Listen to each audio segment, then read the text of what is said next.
querido hermano, querida hermana, ¿cómo están? Estamos empezando un café sin filtro más. Hoy es un día muy especial, es la parte 2 del video de la semana pasada. Nosotros hablamos sobre el poder de la unción del Espíritu. Es muy interesante porque en la primera parte vimos que es la unción que da para nosotros poder, es un poder dunamis, es un poder para ejercer una función. Y más que eso, hablamos sobre las 3 etapas del Espíritu Santo. Primero está a nuestro alrededor, después está en nosotros y después genera poder en nosotros. Amén. Y ahora vamos a ver cómo opera, cómo crece, cómo buscar el Espíritu Santo y cómo esta llama del poder del Espíritu Santo, cómo nosotros podemos hacer para que se prenda cada día más y que se torne cada día más potente, más poderoso en nosotros. Amén. Y el primer aspecto, la primera cosa que quiero hablar es que la unción puede crecer. La unción crece. La presencia del Espíritu Santo en nosotros es de hecho permanente, pero el poder no es estático. Entonces, cuando nosotros decimos que el Espíritu habita adentro nuestro, decimos algo que es una verdad. Él nunca se va, no importa nuestros equívocos, no importa nuestras fallas, pero aún así el Espíritu puede aumentar el poder. Hay, sin duda, personas con más unciones que otras, y eso es notable. Y yo quiero usar como texto base la historia que está en Ezequiel 47. Muestra un río que crece. Primero pasa por el tobillo, después por las rodillas y después por los lomos. Y después son aguas tan profundas que la persona ya no puede moverse. Este río fluye hacia el mar muerto y las aguas se vuelven sanas. Y eso es extraordinario porque mar muerto en la Biblia significa el mundo. Entonces es como la obra literal del Espíritu Santo. Y esto enseña que cuanto más avanzamos en la obra, mayor es el fluir del poder del Espíritu Santo. En Hechos, yo quiero también hablar sobre eso, de los apóstoles, vemos claramente 3 aspectos. La adición, la multiplicación y la gran multiplicación. Yo quiero usar como base 3 versos, 3 capítulos. La verdad, el primero es Hechos 2, a partir del verso 47, dice así: alabando a Dios y disfrutando de la estimación general del pueblo, y cada día el Señor añadía al grupo los que iban siendo salvos. Eso habla sobre la primera porción del trabajo, pensando en la obra del Espíritu Santo, que es la adición. Entonces mira lo que estaba sucediendo acá en la iglesia primitiva. Se agregaban cada día más y más y más personas. El segundo aspecto de la obra del Espíritu Santo está en Hechos capítulo 6, verso 1, que habla sobre la multiplicación. Por aquellos días, al multiplicarse el número de los discípulos, surgió la queja de los judíos de habla griega contra los de habla hebrea, porque sus viudas eran desatendidas en la distribución diaria de los alimentos. Lo que quiero enfocarme es la primera porción, porque aquellos días, al multiplicarse el número de los discípulos, eso habla sobre la multiplicación. Y la tercera parte habla sobre la gran multiplicación, que está en Hechos capítulo 6, verso de número 7, que dice: y la palabra de Dios se difundía, el número de los discípulos aumentaba considerablemente en Jerusalén, y muchos sacerdotes obedecían a la fe. La unción no solo se mantiene, ¿te diste cuenta? Se multiplica.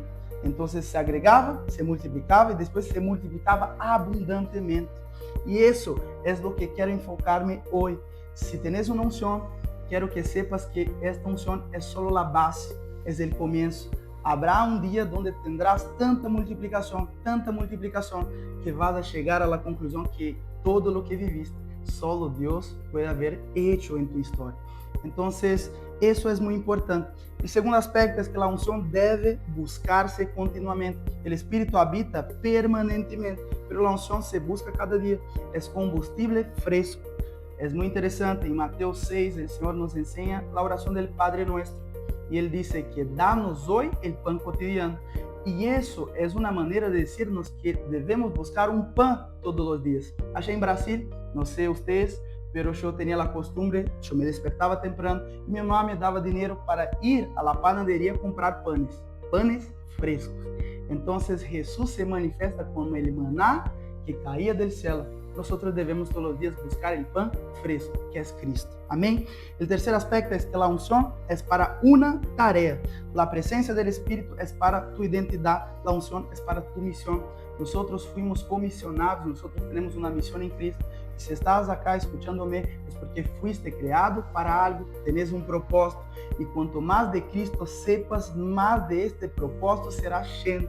Amém? E não há plenitude de propósito vivendo lejos do propósito. Então, eu quero mostrar-te hoje que a unção é para uma tarefa. E quanto mais sepas de Jesus, mais tenhas comunhão com o Senhor, mais de esta plenitude, mais de este prazer, mais de esta visão, o Senhor te dará. Quarto aspecto é que a unção em las vírgenes prudentes. Vos já sabes, há uma história na Bíblia, los últimos capítulos del libro de Mateo, que cuenta la historia de 10 vírgenes. 5 eran prudentes y 5 eran insensatas. Las prudentes fueron designadas, o sea, la Biblia dice que ellas eran prudentes justamente porque ellas tenían unción. Entonces, tenían aceite de más, aceite transbordante, y eso es un símbolo de la unción. Y las insensatas, Guiche, ellos hasta tenían aceite, pero no les sobraba. Ellas tenían pouco aceite, y eso básicamente muestra que nosotros debemos vigilar todos los días para cada día más buscar más aceite. Por eso, la parábola del aceite es tan importante, la parábola de las vírgenes es tan importante. No se perdieron, pero perdieron la recompensa. En la parábola de los talentos que sigue, lo importante es la tarea. Pero la tarea solo puede hacerse por medio de la unción. ¿Te diste cuenta? Que viene primero la parábola del aceite y luego al del servicio. Entonces, primero el Señor nos llena de aceite para después multiplicar los talentos. Entonces, yo quiero invitarte a que vengas a este nivel. El nivel de tener aceite, el nivel de crecer en gracia, así como Jesús hacía, ¿no? La palabra en Lucas 2 dice que Jesús crecía en gracia. Jesús crecía en estatura y también él crecía en conocimiento delante de los hombres y delante del Señor. Entonces, debes darte cuenta de todo eso, de la unción en los demás y la unción que tienes también, porque la unción que recibiste es para hacer algo y que puedas vivir lo extraordinario de Dios. Amén. Es inexcusable vivir vacío cuando hay un río disponible.